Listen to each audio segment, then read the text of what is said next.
नमस्कार दोस्तों, मैं आपको अपने YouTube चैनल एजुकेट कर पर आपका स्वागत करता हूं। आज हम इकोनॉमिक्स के कुछ क्वेश्चन करते हैं।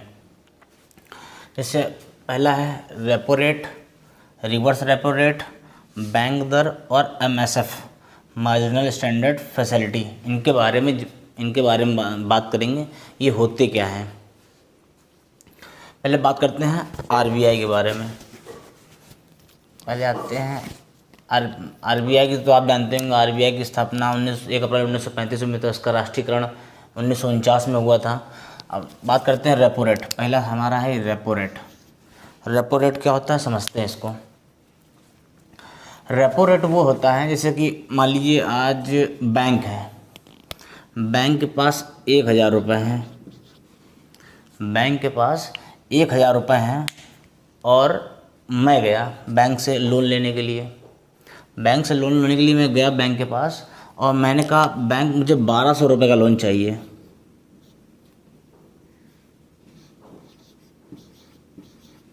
मैंने कहा मुझे 1200 रुपये का लोन चाहिए।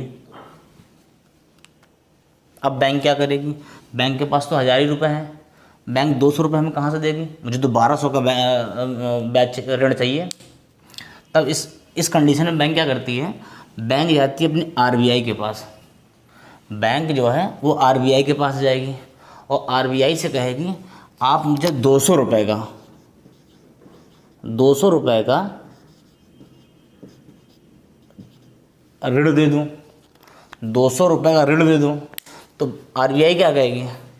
हाँ क्यों नहीं दे दूँगा, बिल्कुल आप 200 का लीजिए, पर मेरी एक शर्त है।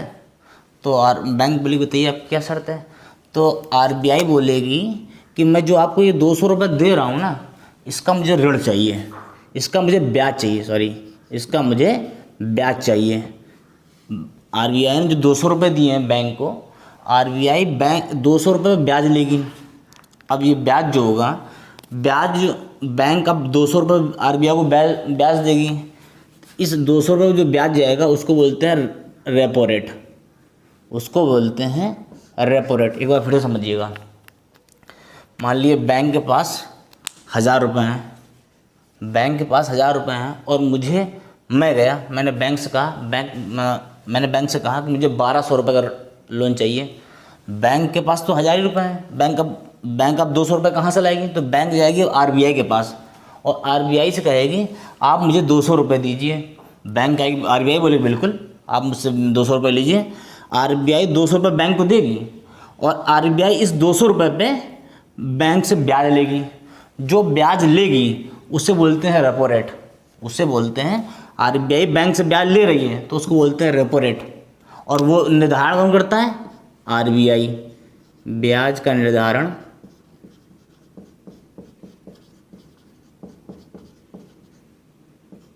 RBI करती है।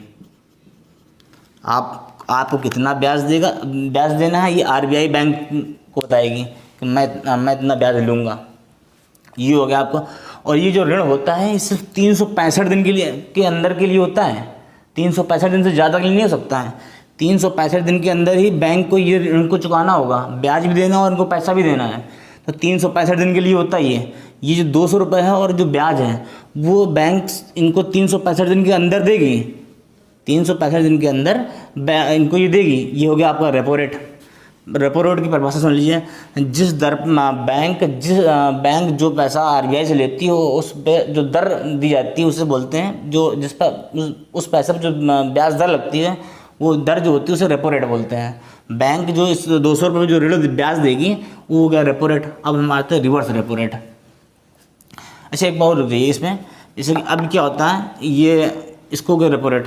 अब इसमें होता क्या, रीज़न क्या होता है? ये इनसे बाज़ार में मतलब ये कि यहाँ पे इनके पास पैसे कमी है, इसका मतलब मुद्रास्फीति कम है। तो ये रेपो रेट जो होती है वो इन्वर्सली प्रोपोर्शनल टू मुद्रास्फीति। मुद्रास्फीति का मतलब ये होता है कि जैसे कि कोई वस्तु है बाज़ार में और बहुत कम है और उसकी मांग ज़्यादा है तो उसका पैसा, उसकी वैल्यू बढ़ जाएगी, उसे बोलते हैं मुद्रास्फीति। अगर जैसे मान लीजिए अब बाज़ार में यहाँ पे बैंक के पास पैसा नहीं है, मतलब बाज़ार में मंदी चल रही है, तो ये इस वजह से इसको RBI से पैसा लेना पड़ रहा है। अब आते हैं हम रिवर्स रेपो रेट में। रिवर्स रेपो रेट में क्या होता है कि यहाँ पर मान लीजिए कि यहाँ पे 1200 रुपये बैंक के पास हैं और आरबीआई को मेंटेनेंस करना है। आरबीआई मॉनेटरी पॉलिसी जारी करती है। आरबीआई कहेगी कि बाजार में मुद्रास्फीति बहुत बढ़ गई है, मतलब बाजार में पैसे की तरलता बहुत आ गई है। तो आरबीआई क्या करेगी, आरबीआई बैंक से कहेगी, बैंक मुझे ब्याज दो। अब मान लो इनके पास 200 रुपये ज़्यादा था, 1000 रुपये होने चाहिए थे इनके पास, इनके पास 200 रुपये ज़्यादा है, तो बैंक इनसे 200 रुपये ले लेगी। बैंक आरबीआई इनसे 200 रुपये ले लेगी ऋण के रूप में। जब इनसे 200 रुपये ऋण के रूप में ले लेगी तो अब बैंक कहेगी मुझको भी ब्याज चाहिए। बैंक आरबीआई से ब्याज लेगी इस 200 रुपये पे, और जो उस 200 रुपये पे जो आरबीआई बैंक को ब्याज देगी उसे बोलते हैं रिवर्स रेपो रेट।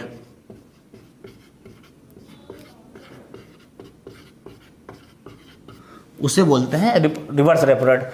अब पहले बैंक आरबीआई से पैसा ले रही थी, अब आरबीआई बैंक से पैसा ले रही है क्योंकि बाजार में पैसा की तरलता अधिक हो गई। तो अब बाजार में आरबीआई बैंक से पैसा ले लेगी, उस पैसे पे जो ब्याज देगी उसे बोलते हैं रिवर्स रेपो रेट, और ये भी आरबीआई ही फिक्स करता है।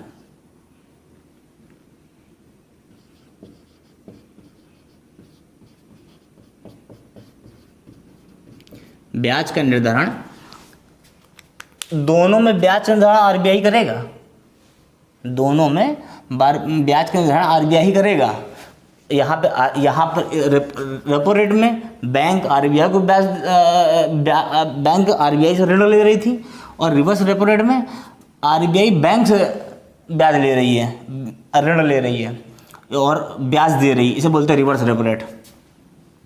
अब ये सिर्फ 365 दिन के लिए होता है, 365 दिन से ऊपर के लिए नहीं हो सकता है। 365 दिन के ऊपर के लिए होगा तो क्या होगा, ये हो जाती है बैंक दर। जब बैंक आरबीआई से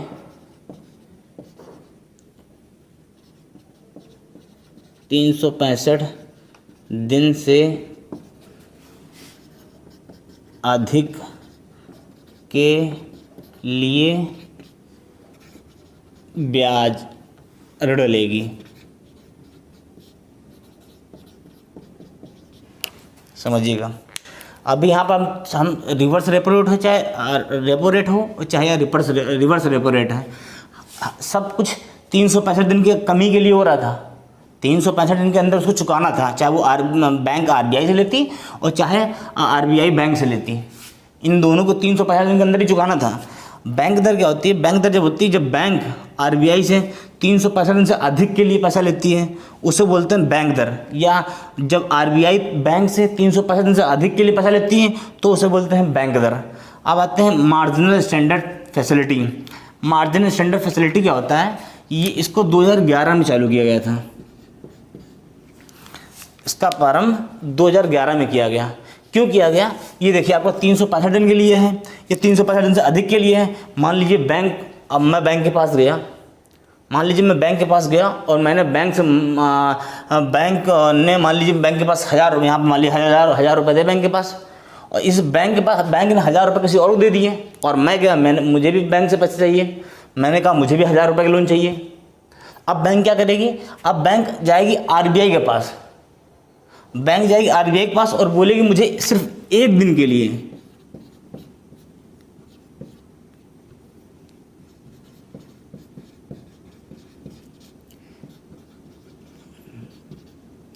मुझे सिर्फ एक दिन के लिए 1000 रुपये का ऋण दे दिया जाए। एक दिन के लिए अगर बैंक अगर एक दिन के लिए ऋण लेती है उसे बोलते हैं marginal standard facility, MSF। MSF का मतलब समझे, मार्जिनल स्टैंडर्ड फैसिलिटी, जिसे 2011 में चालू किया गया था। ये सिर्फ एक दिन के लिए ऋण देती है, इससे ज़्यादा दिन के लिए नहीं दे सकती। एक दिन के अंदर एक ही दिन के लिए वो ऋण होगा, इसे बोलते हैं MSF, जो 2011 में चालू किया था। अब देख लीजिए, एक बार फिर से समझा देता हूँ आपको रेपो रेट और reverse repo rate. Reverse repo rate और रेपो रेट में क्या अंतर है बता देता हूँ।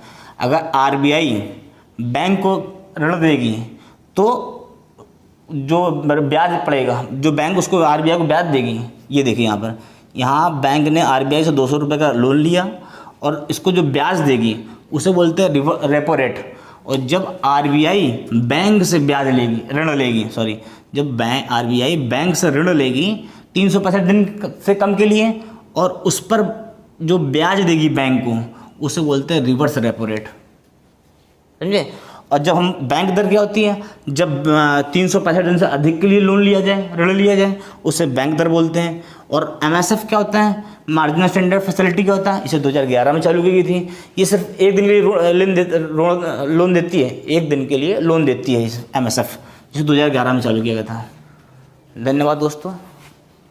ऐसे और वीडियो देखने के लिए please like, share and subscribe करना मत भूलें।